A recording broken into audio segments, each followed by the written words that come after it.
பலதார திருமணம் செய்வோருக்கு 10 ஆண்டுகள் சிறை தண்டனை விதிக்கும் வகையில் அசாம் மாநில அரசு சட்டம் கொண்டு வந்துள்ளது. இது இஸ்லாமியர்களுக்கு எதிரானது என்ற சர்ச்சையும் விடுத்திருக்கிறது. இது குறித்த பின்னணியை விவரிக்கிறார் எமது சிறப்பு செய்தியாளர் Ranjith. Over to you Ranjith. வணக்கம் நேயர்களே. சட்டப்பூர்வமாக விவாகரத்து செய்யாம இரண்டாவது திருமணம் செய்பவர்களுக்கும் அந்த எண்ணத்தில் இருப்பவர்களுக்கும் இடியை இறக்கி இருக்கின்றது அசாம் அரசின் புதிய சட்ட மசோதா. அதாவது இந்த சட்ட மசோதா சட்டப்பேரவையில் நிறைவேற்றப்பட்டிருக்கின்ற இந்த சட்ட மசோதா சொல்வது என்ன தெரியுமா? ஆணோ பெண்ணோ ஒரே நேரத்தில் ஒன்றுக்கும் மேற்பட்டவர்களை திருமணம் செய்து கொள்ளும் வழக்கமான அந்த பலதார திருமணத்தை தடை செய்வதற்கான அசாம் பலதார திருமண தடை மசோதா 2025 அம்மாநில சட்டப்பேரவையில் நிறைவேற்றப்பட்டிருக்கு. இந்த மசோதாவுக்கு மார்க்சிஸ்ட் கம்யூனிஸ்ட், அகில இந்திய ஐக்கிய ஜனநாயக முன்னணி கட்சிகள் ஆட்சேபம் தெரிவித்தது. கடும் எதிர்ப்பை மீறி குரல் வாக்கெடுப்பு மூலமாக இந்த மசோதா அந்த மாநில சட்டப்பேரவையில் நிறைவேற்றப்பட்டிருக்குங்க. இதன்படி பலதார திருமணம் செய்பவர்களுக்கு 7 ஆண்டுகள் சிறை தண்டனை விதிக்கப்படும்னு சொல்லப்பட்டிருக்கு. இரண்டாவது திருமணம் செய்து கொள்வதற்காக முதல் திருமணத்தை மறைப்பவர்களுக்கும் 10 ஆண்டுகள் வரை சிறை தண்டனையும் விதிக்கப்படும்னு இந்த மசோதாவில் எச்சரிக்கை விடுக்கப்பட்டிருக்கின்றது. சரி, தொடர்ந்து ஒருவர் அதே குற்றத்தை மறுபடியும் செஞ்சாரு அப்படின்னா தொடர் குற்றத்தில் ஈடுபடும் குற்றவாளிகளுக்கு அந்த தண்டனை என்பது 2 மடங்காக விதிக்கப்படும்னு இந்த சட்ட மசோதாவில் சொல்லப்பட்டிருக்கு. காவல்துறையினரிடம் இரண்டாம் திருமணத்தை மறைத்து பொய் சொல்பவர்களுக்கு 2 ஆண்டுகள் வரை சிறை தண்டனையும் 1 லட்சம் ரூபாய் அபராதமும் விதிக்க இந்த மசோதாவானது வழிவகுக்கின்றது. திருமணம் செஞ்சுக்கிறவங்களுக்கு மட்டுமில்லை, அதை செய்து வைப்பவர்களுக்கும் அசாம் அரசு சாட்டையை சுழற்றி இருக்கின்றது. அதன்படி பெற்றோர், கிராம தலைவர்கள், மத குருமார்கள் அல்லது காஜிக்களுக்கு 2 ஆண்டுகள் வரை சிறை தண்டனையும் 1.5 லட்சம் ரூபாய் வரை அபராதமும் விதிக்க புதிய சட்டமானது வழிவகை செய்கின்றது. வெறுமனே தண்டனை மட்டுமில்லை, பாருங்க எந்த அளவுக்கு இந்த பனிஷ்மெண்ட் கடுமையாக இருக்கும் அப்படின்னு நம்ம பார்க்கும்போது, குற்றச்சாட்டு நிரூபிக்கப்பட்டு தண்டனை பெற்றவர்கள் அசாமில் அந்த மாநிலத்தின் அரசு துறைகளில் எந்த ஒரு வேலை வாய்ப்பையும் பெற முடியாது. அரசு உதவி பெறும் நிறுவனங்கள்லையும் அவர்களுக்கு எந்தவித வேலை வாய்ப்பும் கிடைக்காதுன்னு அந்த மாநில முதலமைச்சர் சொல்லியிருக்கிறாரு. அதற்கேற்ற போல தான் அந்த சட்டமும் கொண்டு வரப்பட்டிருக்கு. அது மட்டும் இல்லாமல் மாநில அரசின் நலத்திட்டங்கள், சலுகைகள் கூட எதுவும் அவர்களுக்கு கொடுக்கப்பட மாட்டாதுன்னு சொல்லப்பட்டிருக்கின்றது. இதில் எல்லோருமே இதன் கீழே வருவாங்களா அப்படின்னு கேட்டால் சில விதி விலக்குகளானது கொடுக்கப்பட்டிருக்கின்றது. யாருக்கு அப்படின்னு நம்ம பார்க்கும்போது, பிரிவு 342 கீழே அங்கீகரிக்கப்பட்ட பட்டியல் பழங்குடியினருக்கு இந்த மசோதாவிலிருந்து விலக்கானது அளிக்கப்பட்டிருக்கின்றது. ஏன்னா அசாமில் ஒரு சில பழங்குடியினரின் சட்டங்கள் பலதார மணத்தை அனுமதிக்குது அப்படின்னு சொல்லப்படுது. அதனால அவர்களுக்கு மட்டும் இதிலிருந்து விதிவிலக்கானது அளிக்கப்பட்டிருக்கின்றது. சட்டப்பேரவையில் மசோதா நிறைவேறியதை தொடர்ந்து பேசிய முதலமைச்சர் ஹிமந்த பிஸ்வா சர்மா, குடியரசுத் தலைவர் திரௌபதி முர்முவின் ஒப்புதலுக்காக இந்த மசோதாவை நாங்கள் அனுப்பி வைப்போம். அவர் ஒரு பெண் அப்படிங்கிறதுனால மசோதாவுக்கு நிச்சயமாக ஒப்புதல் கொடுப்பார், மறுக்க மாட்டார் என்று நாங்கள் நம்புவதாகவும் சொல்லியிருக்கிறாரு. இந்த மசோதா பெண்களை பாதுகாப்பதையும் பலதார மனத்தால் பாதிக்கப்பட்டவர்களுக்கு இழப்பீடு வழங்குவதையும் நோக்கமாக கொண்டிருப்பதாகவும் அவர் கூறியிருக்கின்றார். அது மட்டும் இல்லாமல் முக்கியமாக இந்த மசோதாவை ஆரம்பத்தில் தாக்கல் பண்ணும்போதே பல்வேறு கட்சிகளும் எதிர்த்தது. அப்போ சொன்ன காரணம் என்னன்னா, இஸ்லாமியர்களை குறிவைத்துத்தான் இந்த மசோதாவை ஆளும் அரசு கொண்டு வந்திருக்கு அப்படின்னு சரமாரியாக விமர்சனங்கள் எழுந்தது. அதற்கு அந்த சட்டப்பேரவையில் பதிலளித்து பேசிய அம்மாநில முதலமைச்சர், இந்த மசோதா நிச்சயமாக இஸ்லாமுக்கு எதிரானது அல்ல, மசோதாவை ஆதரித்து உண்மையான முஸ்லீமாக இருங்க அப்படின்னு சொல்லி அவர் வேண்டுகோள் விடுத்திருக்கிறாரு. இஸ்லாம் மதம் இயல்பாகவே பலதார மனத்தை ஊக்குவிக்குதுன்னு பரவலாக தவறான ஒரு நம்பிக்கை மக்களிடையே இருப்பதாக கூறிய அசாம் முதல்வர், நபிகள் நாயகத்தின் சிந்தனை போக்கு பலதார மனத்தை ஊக்குவிப்பது அல்ல அப்படின்னும் சுட்டிக்காட்டினார்.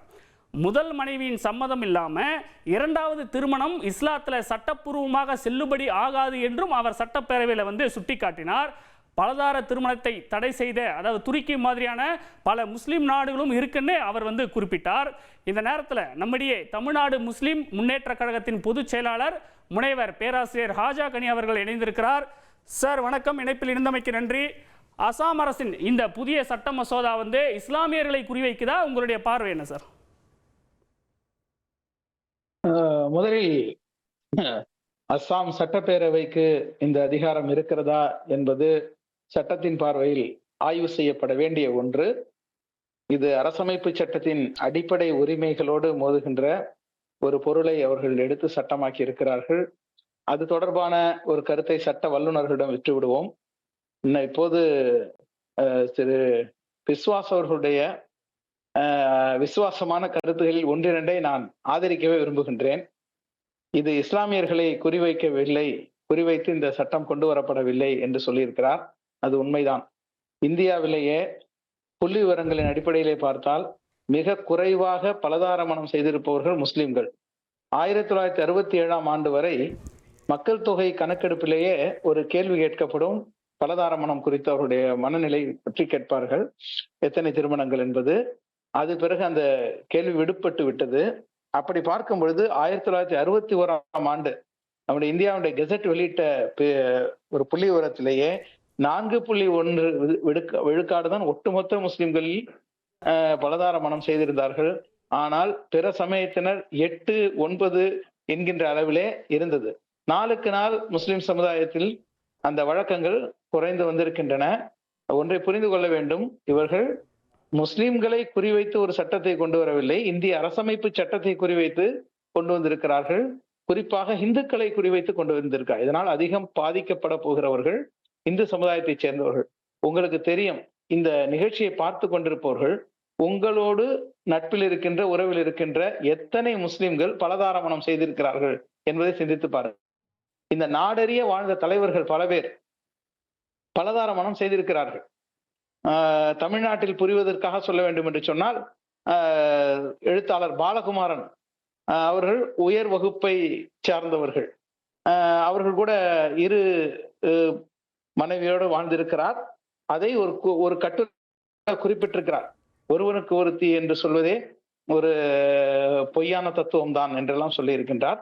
ஆகவே இது ஏதோ இந்து சமுதாயத்தினுடைய கருத்து, ஒருவனுக்கு ஒருத்தி, முஸ்லிம்கள் என்பவர் பலதார மணத்தை ஊக்குவிக்க கூடிய மார்க்கம் என்பது அல்ல.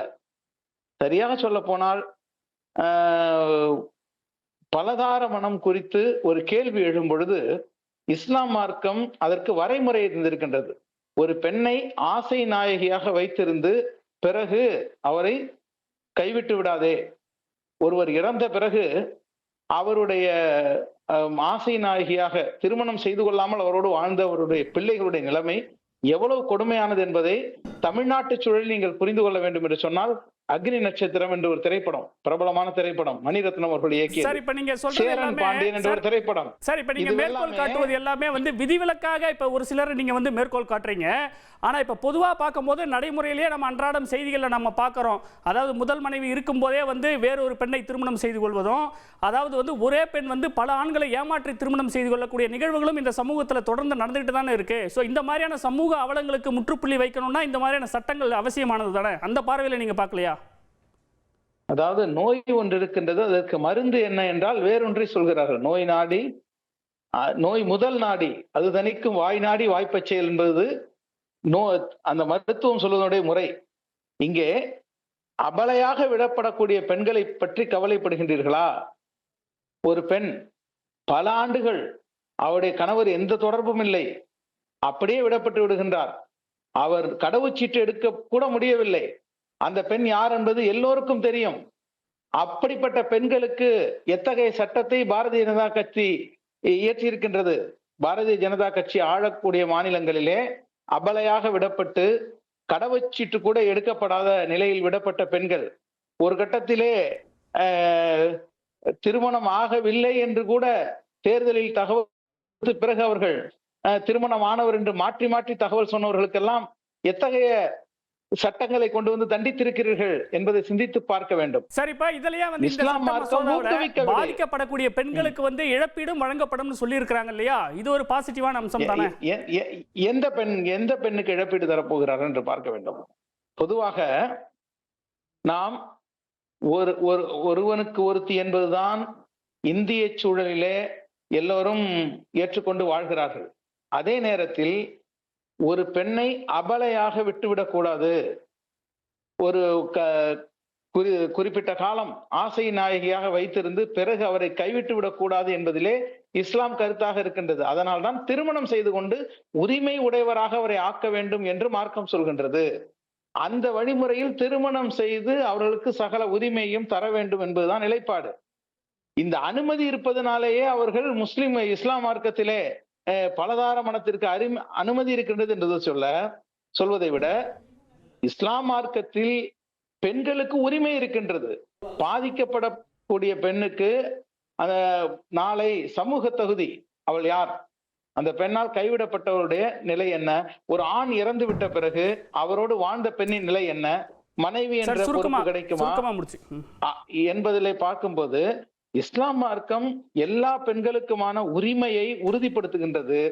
ஆனால் இந்திய நாட்டின் சூழலில் ஒருவனுக்கு ஒருத்தி என்று சொன்னாலும் கூட நாடறிய ஊரறிய அதிகார மையங்களில் இருந்தவர்கள் கூட அப்படி இல்லை என்பது எல்லாருக்கும் தெரியும்.